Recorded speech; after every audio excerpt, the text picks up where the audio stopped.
Brigadier साहब, आप क्या समझते हैं? हमने देखा कि जो पहले मुज़ाकरात हुए थे उन मुज़ाकरात में स्टीव विटकॉफ और जैरेड कुशनर के साथ अब्बास अरागची ने मुज़ाकरात किए थे और उसके बाद फिर हमने देखा कि बमबारी का आगाज़ हो गया था। लेकिन अब एक चीज़ मुख्तलिफ है कि नायब सदर जेडी वैंस भी इसमें शामिल हैं मुज़ाकरात में। तो इन मुज़ाकरात की जो अहमियत है वो पहले से ज़ाहिर है ज़्यादा बढ़ गई है और इनके इख्तियारात से मुताल्लिक़ भी अगर हम देखें तो जो इख्तियारात ज़ाहिर है उन दोनों के पास थे, उससे ज़्यादा इख्तियार नायब सदर जेडी वैंस के पास है। नायब सदर नंबर 2 है उनकी हायरार्की में और उसको एतमाद हासिल है सदर ट्रंप का। साथ उनके कॉन्फिडेंट हैं, जैरेड कुशनर हैं और स्टीव विटकॉफ है। इन सबको ट्रंप की बड़ी उसके साथ क्लोजनेस है।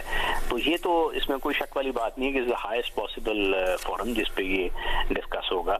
और ईरान का भी यही हिसाब है क्योंकि उनके जो फॉरेन मिनिस्टर है और उनकी जो स्पीकर हैं इस हायरार्की में सवाए राबर के, उसके बाद तो यही आते हैं। वली लारिजानी के बाद यही दो लीडर्स हैं जो इस वक्त उस हायरार्की में, जो सुप्रीम लीडर और IRGC दोनों का इनको एतमाद हासिल है। तो इनकी दरमियान जो है इसका होना इस बात की अक्कासी करता है कि दोनों ममालिक जो हैं वो इस वक्त, क्योंकि जब जंग होती है तो उसमें एक नेचुरली फितरी सी बात है कि डिस्पाइट हार्ड एंड स्टांसेस एक वार वेरीनेस भी आती है। तो अमेरिका ने वो अपना असला भोंक के देख लिया है कि उसे मतलूबा नताइज वो बरामद नहीं हो रहे थे और अब तो उसके अलावा चारा रह गया था कि वर्टिकल एस्केलेशन का।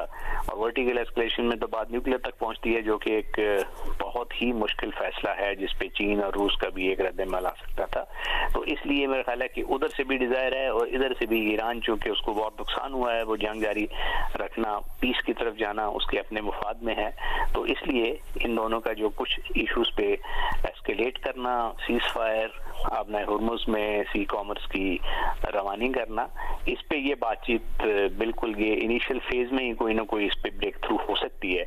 बाकी कुछ स्टिकिंग पॉइंट्स डेफिनेटली होंगे जो ये 2 हफ्तों की विंडो है, हो सकता है इससे ज्यादा लंबा अरसा चाहिए हो। और अमेरिकियों ने तो अपने 15 पॉइंट्स में उसको 30 दिन के सीज फायर की भी बात की हुई है। तो वो वहां पे मामला तय पाएंगे क्योंकि it's a start of a process.